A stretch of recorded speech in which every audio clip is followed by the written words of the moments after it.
Okay, chapter 7, solutions. Moving right along. This chapter will actually be a pretty quick chapter, but there's a lot of math problems in it, so we'll probably break it into two, maybe even possibly three segments, as we'll reintroduce stoichiometry once again as well. So in this chapter, we'll be focusing on solutions, talking about electrolytes, non-electrolytes, looking at solubility, percent composition, and of course molarity, and then we'll look at dilutions, and then solutions and chemical reactions, and we'll do some properties of solutions as well. So when we're making solutions then, the first thing we want to do is hit some terms. And so we talk about solutes and solvents. Solutes are the things that are going to be dissolved in the solvent. Now, a lot of times for us, we think of water as our solvent, not only in our real world life, but even in our chemistry labs. Most of the stuff we're going to do is water-based. And so we think of water as the solvent. But realistically, what dictates which is the solvent and which is the solute is the amount. So for instance, if I look at an alcohol solution, and given the coronavirus now, a lot of people are carrying hand sanitizer around. And if you look at your percentage of IPA, which is isopropyl alcohol, and look at the percentage of that, that's going to give you an idea of which one is your solvent and which one is your solute.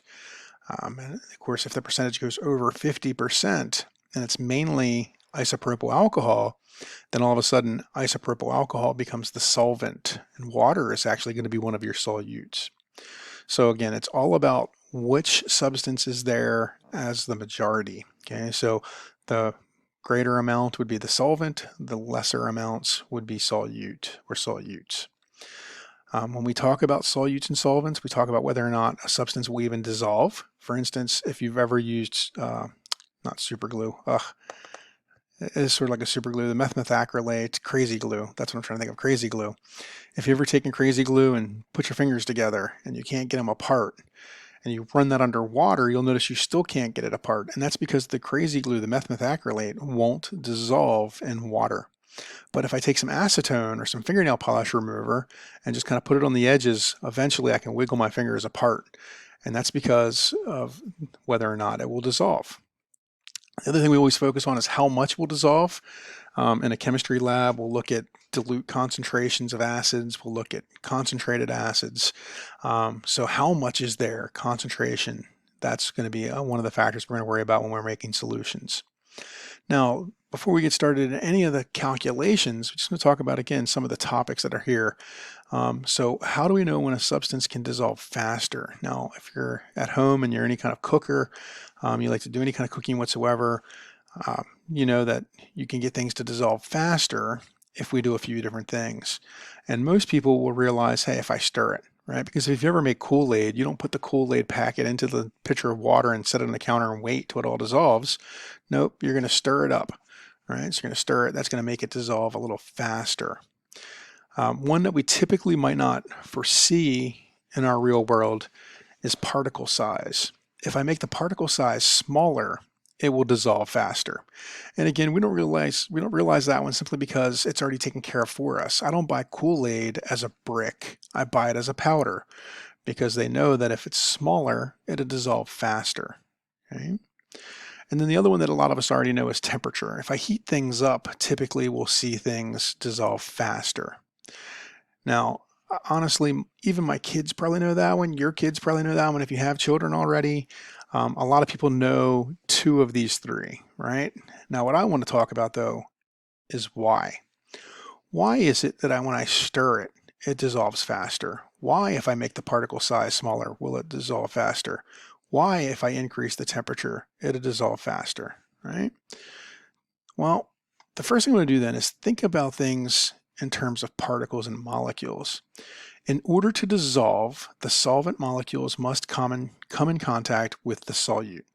In other words, they literally have to come into contact with each other. For instance, if I take my Kool-Aid packet and rather than ripping the package open and pouring the powder in, I just take the package, a sealed package, put it in the pitcher of water and stare at it. How long until it dissolves?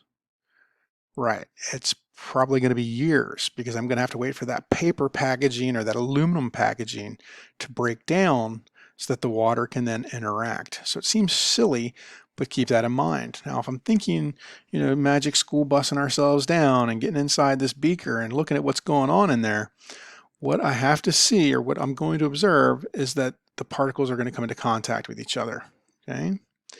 Now, if I stir the solution, what am I doing? Well, I'm taking molecules that have interacted and I'm pushing them out of the way, bringing that solvent that was up at the top of the beaker that hasn't interacted yet and bringing it down, right? So if you think about your Kool-Aid, when you pour your Kool-Aid in, it all goes right to the bottom, and you can even see that gradient of color, right? So if you're drinking red Kool-Aid, for instance, you'll see it's like red, red, red, red all the way at the bottom and slowly works its way out to like a pink or a light red. If I stir it, you'll notice that color dispenses real fast, all the way through it. And then I'll just see some solids that are still trying to dissolve, right, as it ends up. So as the solvent touches the surface of the solute, that interaction will happen. And of course, if I can increase those interactions, then I'm going to increase how quickly all this can happen. So again, if I take a smaller piece then, so I take up, instead of a brick, I break it down to a powder, I'm increasing that surface area. And the more surface that can interact, the faster we're going to see dissolution take place. All right, so let's get into how much. Again, just focusing on terms. We'll do math probably in the next segment. So we'll kind of stay away from math for you. I'll give you a little bit of math break. All right, so just terms. Solubility, whenever we're talking about how much, we're talking about solubility. Solubility is based on the maximum amount of substance that will dissolve at that temperature, usually grams per liter. So I know this semester we did not get the opportunity to go in the lab, but in future semesters we just might. In past semesters we certainly did. And if you ever get a chance to come into the lab and SET 165, you'll see there's a CRC book, Handbook of Chemistry and Physics. And in that book, it takes a lot of salts and gives me a whole bunch of breakdowns on what their solubilities are. And the first thing you would notice is the tables at the top are based on temperature. And that's because we just said that temperature can affect not only how fast, but how much. Okay, and we'll talk more about that here in the slides coming up soon. But the temperature is a dependence. So they'll give us at 25 degrees C, this is how much water, how much sodium chloride will dissolve in water. This is how much at this temperature. This is how much at that temperature. Now, usually when they report it, it's grams of that material per liter of solvent. And typically for the CRC book, that's going to be water in liters of water. Now we can saturate our solution, and that means that we're holding that maximum. So if the maximum for I think table salt, I have no idea what it is, but it's probably like 58 or more grams per liter. But if, let's just say it is 58 for yucks and giggles, if we have 58 grams, then we're saturated. If I have 54 grams, I'm not saturated. And in fact, what we call that is unsaturated. It means it can hold 4 more grams still, right? So if it's saturated, that means I'm at the max. If it's unsaturated, that means I'm not at the max. I'm anywhere between, 0.0001 and the maximum, just under the maximum. Supersaturated means I've actually gone over the maximum. Now the way we can do that might be to heat up the solution first. Like if you've ever had grandma sweet tea, I know like down south, and I say down south, but even Delaware, my grandmother used to make some really, really sweet tea. You can feel your teeth rot out as you're drinking it. It was so sweet. Delicious, only great for 1 day a week. But anyway, what she would do is put the sugar in when the tea's still hot, and then when it would cool down, it would actually just keep holding that sugar in, and so it'd be a very, very sweet tea. Now, if I would have just taken some granular sugar and threw it in there, I could have made a lot of that sugar drop right out of solution, is what we call it, to crystallize out. All right, so those are our 3 terms we need to know for solubility: saturated solution, unsaturated, supersaturated. All right, what about when we talk about liquids? So that was all solids and liquids. Obviously, we can put liquids in liquids, we can put gases in liquids. Whenever we talk about liquids in liquids, we say miscible. All right, so miscible means that 2 liquids can dissolve in each other. So for instance, water and alcohol are miscible. Okay, immiscible means they cannot. So something like oil and vinegar. Right? You have to shake the oil and your vinaigrette dressing in order to get it on your salad. That's because they separate out. That's immiscible. All right, so what are some other things that affect solubility? For solids and liquids, as the temperature goes up, the solubility goes up. Now that's a rule of thumb, that's not a guarantee. right? So if we go looking, I'm sure we can find some exceptions to those rules. But in general, for most solids and liquids, as the temperature goes up, the solubility would go up. If you see it as a test question, that's what I'm talking about in general, okay? Not some special one, okay? Solids and liquids, as temperature goes up, solubility goes up. Rate of dissolution goes up. Okay? For gases and liquids, as the temperature goes up, the solubility actually goes down. Now we just finished gases. Remember what happens with gas. If I add temperature, I'm adding energy. Gases turn that energy into speed. Okay? If you've ever had a puppy and those puppies are wound up, or even a small child, they're wound up, they want to go. You try holding them and see how easy it is versus one that doesn't have any energy, like an older child or an older dog, right? It's a little easier to hold something that's not trying to move as rapidly. Here, gases want to move rapidly, and if I give them heat, they're going to move even more rapidly. That's going to make it even harder to hold them into the solution. So as heat goes up, solubility for a gas typically goes down. For gases, if you want to hold a gas in a liquid, typically it's going to be pressure, right? And you see that. If you're ever drinking a soft drink, have a cold beverage, you pop that can, you hear the psh noise. That's the excess gas coming off outside of that can. Or if you just look at the carbonation in your soda, if you're out there out having a dinner and you get a Coke with your dinner, you can see the carbonation just rising, right? That gas wants to come out of the solution. The only way you're going to get that to stay in is if you put your hand on top and make a good seal, then eventually you'll fill that what's called a headspace. You'll fill the headspace up and the gas will stop coming out of solution. Now for temperatures and solutions, the higher temperature is going to make those molecules move around a lot faster, right? They're going to make contact with the solute a lot harder and more often. You think about being a busy bee, right? When you have a lot of energy and you're trying to get a lot done, you're good at multitasking. But if you have no energy, you're definitely not going to be multitasking. You're going to be lucky if you get one thing done at a time. Solvents are the same way. If I give that solvent some heat, then it's going to be more likely to interact with more than one solute molecule. But if I take away that heat, it just doesn't have the ambition. It's like, I'm just going to interact with this one and I'm good to go, right? We see that as speeding up for dissolving. And again, we can also usually increase the amount that will dissolve. It's being that busybody, being able to multitask and juggle more than one solute molecule. All right. Some new terms for us. Maybe we've heard these terms, maybe we know a little bit about them, but electrolytes versus non-electrolytes. If you're a big sports drinker, Gatorade, Powerade, and those types of things, then electrolytes, they're supposed to be so much better for you than just drinking plain water. And there's some truth to that if you're out there being active and you're sweating and all that good stuff. Then electrolytes versus non-electrolytes. So what are electrolytes? What are these things that are in Gatorade? Well, these are going to be salts basically, because there's things that are going to dissolve and break apart when they dissolve. So an electrolyte is a substance that will separate into its ions. So like table salt, sodium chloride. When we put sodium chloride in water, it separates into sodium and chloride, right? Those are the two things we get. And so those are the two ions. Sodium chloride then would be an electrolyte. Now a non-electrolyte is something that doesn't. So sugar. If I take sugar and I put that in water, it breaks apart into its molecules from its crystal. It doesn't break apart into its particles. So it's still going to be sugar. It's going to be sucrose, a little particle of sucrose floating around. It doesn't break apart at all. Now, you might have heard the term strong electrolytes. So there are strong electrolytes, weak electrolytes, and non-electrolytes. These are our three terms. Strong electrolytes, what that means is they completely dissociate. So in other words, sodium chloride, one that I pointed out, I said it breaks apart into sodium plus and chlorine minus, right? Chloride. So there's our reaction. NaCl goes to Na plus Cl minus. Now, we can throw some water on here if you want, right? Because solid sodium chloride is never going to break apart, okay? It's got to go into solution.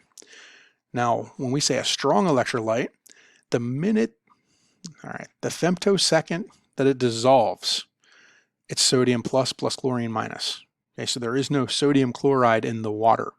So again, visualize magic school bus, we're going down into the solution, we're taking a look, well, go some water molecules all around us, and every once in a while we'll see an Na plus and we'll see a Cl minus. They won't be near each other. They could be completely separated away from each other. All right, they're interacting with the water. So as it dissolved in the water, the sodium is now interacting with the water, and the chloride is interacting with water. They don't have to interact with each other anymore. Unless I start to boil water off, then as the water goes away and they come closer, they'll reattach and we'll make salt again. So if I wanted to do a little fun experiment at home, what you could do is take a pot, put some water in it, put some sodium chloride in it, heat the water up, watch the salt dissolve, then boil the water off, and you'll see that you have a white film inside there, or it even start to pop and crack, and you'll end up with salt all over the stovetop. Okay, won't hurt anything, won't destroy anything if you want to give that a try, but it will make a mess. So if you don't want to clean that up, that would make sense, right? The other thing you can do is put quite a bit of salt in, get it all to dissolve in the warm water, and as it cools, the water cools down, you'll see the salt come back out of solution. You'll crystallize the salt out as the water goes away. So you can slow down that water evaporation and get a pretty crystal out of it if you want. So even just taking the heat away and setting the pot out for a while, especially as we're approaching winter, humidity will go down here in Delaware, and of course the humidity will be, I guess, kind of pull the water out of the pot, if you will. And as that happens, then you'll see some salt turn into crystallized salt. Now, because sodium chloride is a strong electrolyte, it's going to completely dissolve. Now, what's that means is there is no NaCl. So when we're magic school busing down into that container, we saw the Na over here, we saw the Cl over there, we saw water all over the place. We don't see any NaCl. The only place you're going to see NaCl together is at the bottom of the pan or the bottom of the beaker or the bottom of your container, and it's not going to be dissolved. It's going to be a solid. Okay, so the second that it dissolved, it became particles and it broke apart. Strong electrolyte. Okay, now magnesium nitrate is another strong electrolyte, and here I just want to point this out. It doesn't matter. I don't need you to memorize which ones are strong electrolytes and which ones are not. Okay, so in questions, they'll usually tell you, I'll usually tell you, sodium chloride, which is a strong electrolyte, blah, blah, blah, onto the question. Okay, what I want to point out here is for magnesium nitrate, you'll see that we have that 2 on the outside. Now look what happens to that 2. It becomes a coefficient when we break this into a reaction. Okay, so when this breaks apart, that subscript right there becomes a coefficient in our reaction. Now, if we, again, evaporate all the water off and we turn this into a salt, then that coefficient becomes a subscript. Okay, so that's where that 2 is coming from. Now, for a non-electrolyte, this doesn't happen at all. Okay, and for a weak electrolyte, it doesn't happen completely. So sodium acetate, for instance, so we'll take Na C2H3O2. Okay, if we're going to take that and put that into solution, what we'll see is a half arrow like that.